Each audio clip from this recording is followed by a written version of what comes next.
Everybody, it's Jeremy. Welcome back to Bozmos2, where we are playing Chaco. This is turn 12.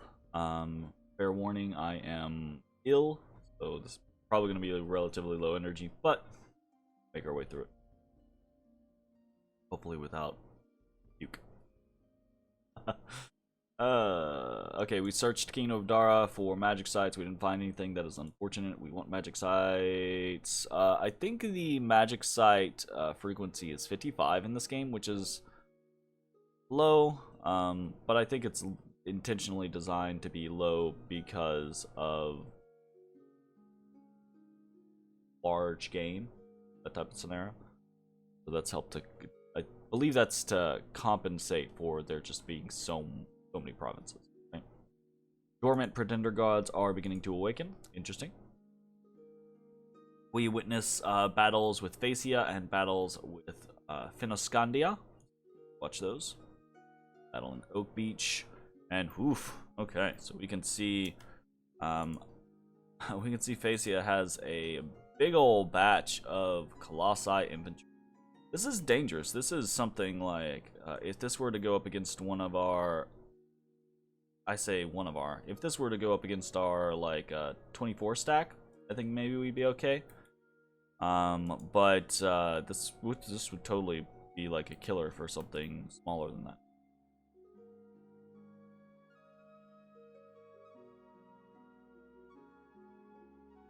Those javelins are fierce.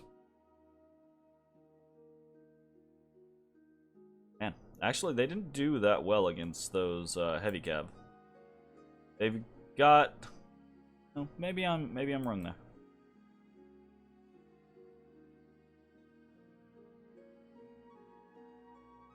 There's a lot of heavy cav though, in fairness. Looks like they're gonna win, but they did take a fair number of casualties, it seems. Comparatively. They lost 11 out of 52. Pretty rough. We have a battle with Finoscandia. Finoscandia. Interesting little nation. It's a combination of peoples.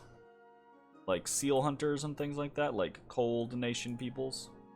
Right? I don't know why I say seal hunter. But, and trolls. Very interesting. Against some Indies in Erysia.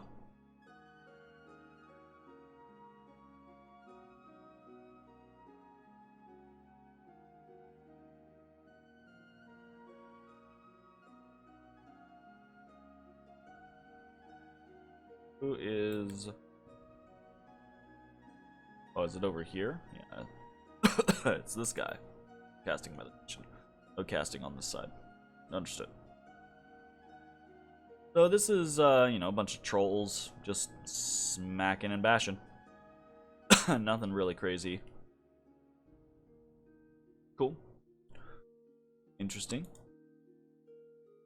They lose a single troll and a single sea Sami warrior. Then we have a battle in Ziburia. And this is against a shit ton of barbs. I think this is actually 60 barbs. We come running forward, Katsina style. And do fairly well. Almost every hit is a kill. And we make pretty short work of the barbs. 42 kills on our Katsina warriors. Not bad. We have an unexpected event in the Nidian range, minus 100% tax and increased unrest. That's unfortunate. Worldwide event has occurred. We have an upcoming arena battle, which is pretty cool. And this is a people's deathmatch, so no spell casting. I would be interested in going, right? But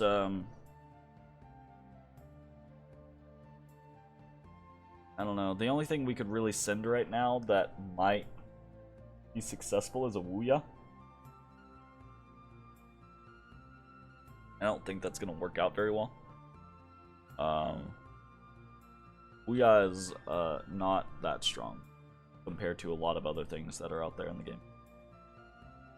I don't think that's gonna be and not only would be, you know, we wouldn't have a good chance, and then we'd lose a lot of gold on Ouya. That's probably not gonna happen. We have a construction of a fortified village in Smacia.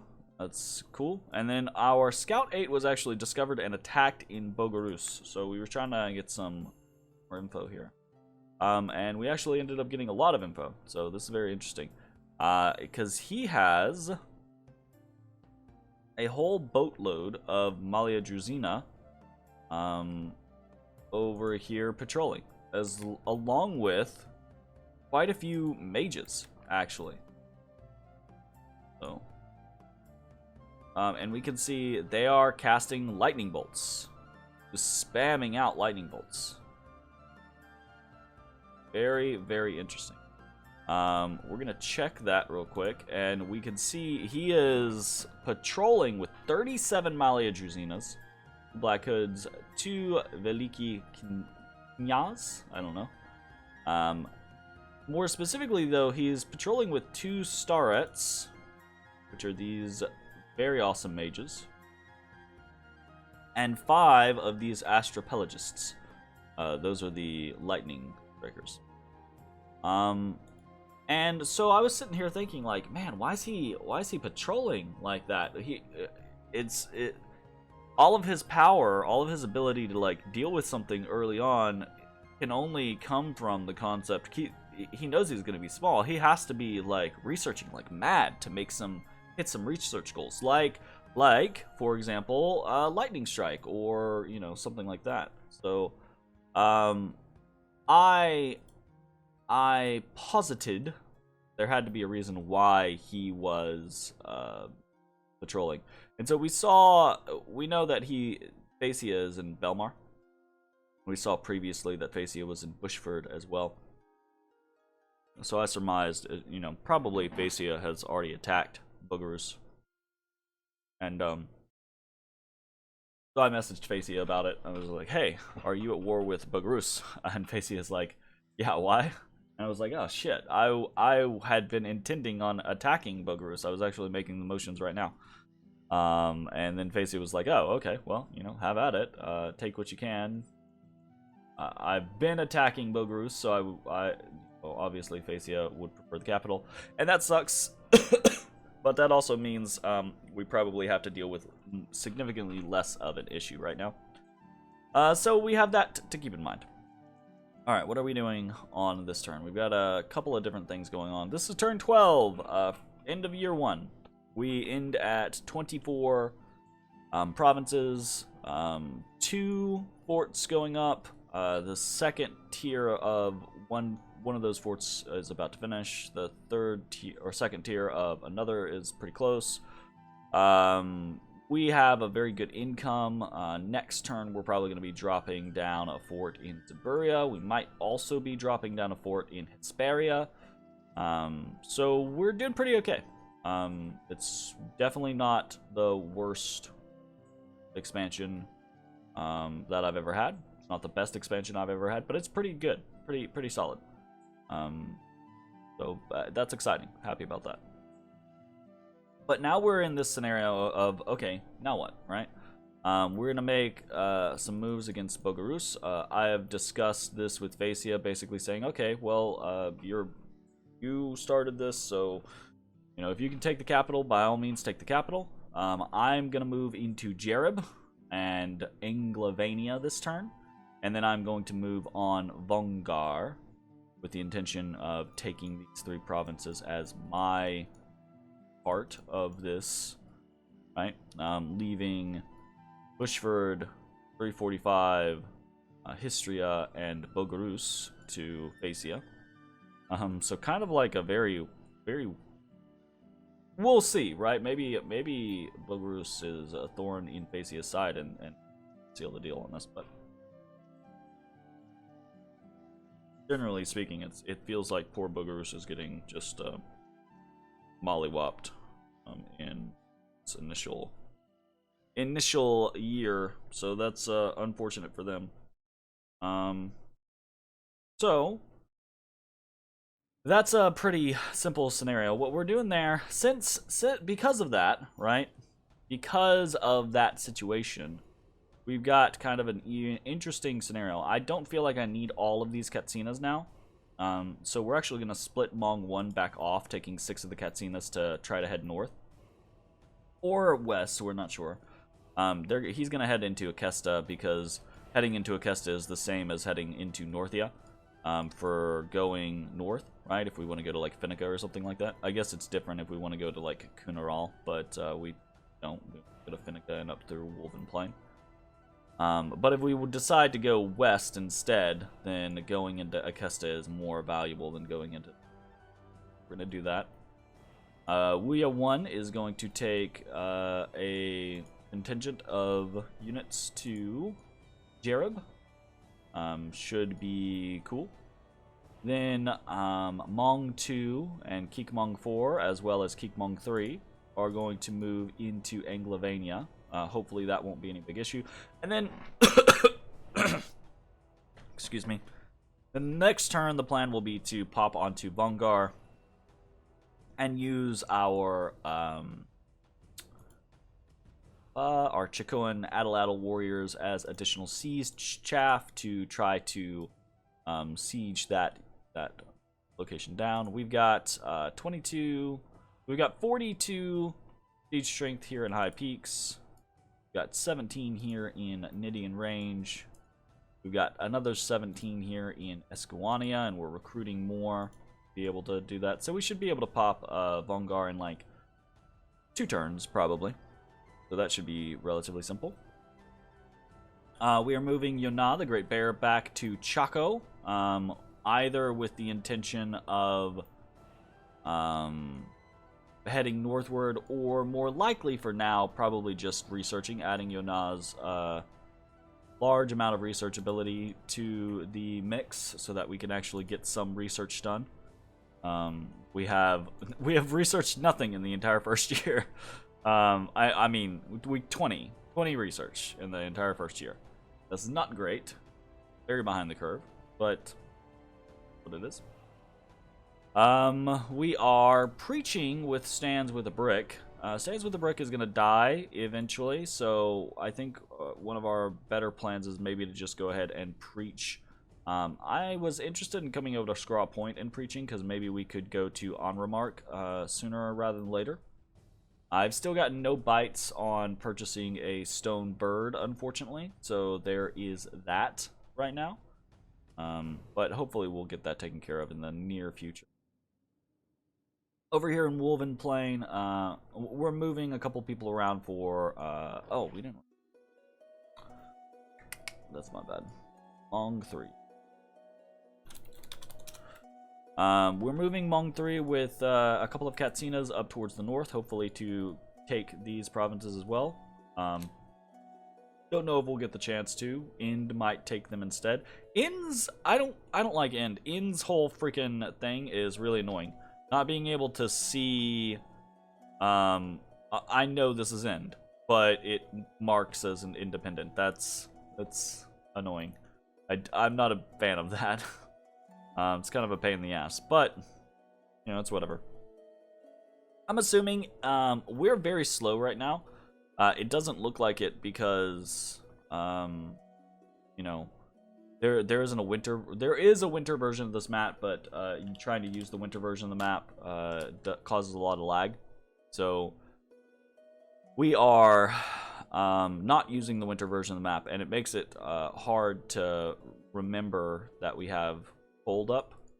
And so these are actually snow-covered lands right now, which drastically reduces our ability to move around our empire. We're basically a one province per turn movement scenario, so that's unfortunate, but it is what it is. But that means that I feel like it's unlikely that we're gonna get up to Ind anytime soon. So I'm moving a scout, hopefully to try to find some of Ind's. Try to figure out Ind's Bless is my big thing, but we'll see how it goes. Over in Smacia, continuing to build a fort and now laying down a temple. We are recruiting a new Wuya and some Katsinas, along with Chaco and Elite Warriors, and Archers over here in Wolven Plain. Again, probably there's that opportunity for going early enchantment. I say early enchantment, but early-ish enchantment for Flaming Arrows. And that could be a pretty good thing for us in an early war against someone. So we'll see how that goes. We are pinging Packwoods this turn. Mong 6. Set to just retreat. Yeah, just to make sure we know exactly what's going on there. Old Man has come down off of the central weird structure thingy mabobber. I don't know what actually happened here, but there was no Old Man did not control this province last turn. And I moved a scout here because I wanted to see, hey, do they have a bless? What are they using to expand? And they expanded here, but I didn't get to see anything. So I don't know what was up with that. That's very strange to me, but it is what it is. There's something at play there that I'm not aware of. And that's pretty much it. We've got some scouts out and about, but nothing crazy revealed. We can see there is new Pelagia on this jellyfish. We can see there's Erythia over here on Archaea, right? It's cool. New or old relay is at the top of the weird central thing. There's Foray Phlegra. There's some other stuff. Baratos, all that. We're gonna head over to this satellite. See if we can see some more stuff. Just kind of trying to get some eyes on different things. It looks like this area is probably Fennoscandia. This area is mostly Urmor. Looks like this central area is Marverni. Satis, I don't know about over here. Seems to be up here, but has also used the freaking whatchamacallits to just jump all over the place. So I don't know what's up with scenario. We're heading over to Felicia just to try to get eyes on things, and we're heading up this island chain. So I'm trying to think of what our plans are for the future. For political things, for kind of like diplomacy things. We don't currently have a nap with Phasia. I think I would probably like to get a nap with Phasia. Phasia seems relatively amenable to conversations and things like that, and that tends to be a person that I want to nap with. We now have a nap with Urmor because I have little to no interest in fighting Urmor. Same with Lemuria. They're here, but I don't know where exactly, and I would rather have a nap with them than them hitting our ports with shit. So that's the general concept there. That's another reason why we're having Stands with the Brick preach here, because I would rather get some candles here and make sure we don't get death into our area. We're gonna work on that. Trying to think of if there's any other big things. So I think what I might end up trying to do is getting a nap with Phasia and maybe turning on End, or maybe turning on Old Man and going up into this area. That might be interesting. There's Fennoscandia, but I think that would kind of like spaghetti string our empire a fair amount. I'm considering, like, hitting up Middle Atlantis and being like, hey, Middle Atlantis, you want to fight End? I take the southern half, you take the northern half type stuff. Go from there. I've been in discussions with reached out to me about attacking various people, but apparently and Yis are at war with, I believe, Therados and Lemuria. So that's interesting, and we can actually see down here, Yis is in Therados's cap circle. So that is an interesting development. I don't know how that's going to work out. A big, scary oceanic Yiss is kind of terrifying, because I think Yiss is actually more dangerous on land than they are in the water. So if they kick ass in the water, that's going to be really fucking crazy to deal with on land. So fingers crossed there. I think if there's anything else, really. I think so. That might be it for the turn. Yeah. I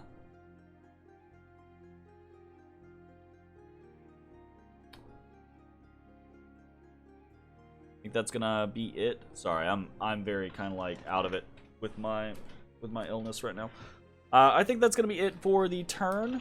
Kind of in an interesting scenario because there's so much death and nastiness on Gielinor, and so I wanna, obviously I wanna try to make sure if we're, I don't know what I'm doing with this nation, and I don't have a lot of faith with this nation. So my ultimate goal is to not take this too seriously, and it's just to have fun with it. So we're just probably going to chat with some people and make some motions against some other people, and we'll see how it turns out. And if things go well, then maybe eventually we'll try to move towards a throne or something like that. We do have, recruitable H3s. They're super expensive, but we have recruitable H3s, so, maybe we can, oh, right, we wanted to, I think I said this last video, but I didn't do it. The thrones that have been taken is the Throne of Spring, Spread Dominion 1, gives Growth 1, gives Air 1, and gives the recruitment of the Mage of Spring, which is a cool little mage. Slow to recruit, not super expensive though, which is good.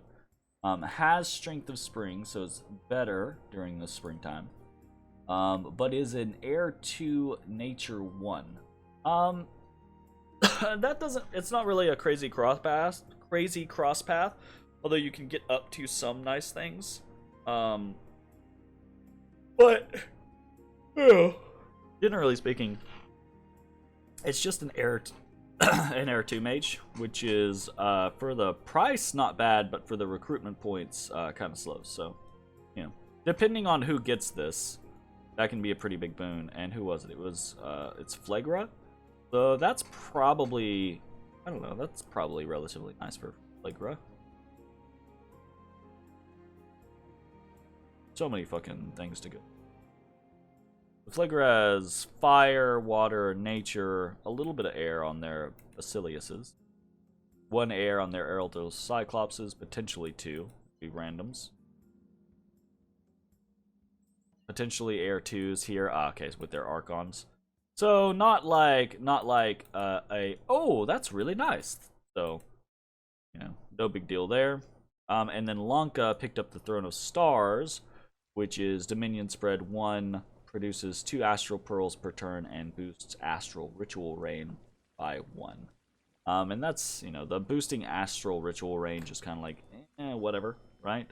2 Astral Pearls per turn at the beginning of the game. That's pretty nice. I'd be happy with that. Pretty cool. Okay, that's gonna be it for the turn. I need to chill out, recuperate. Thanks for watching. See you next time. Bye, everybody.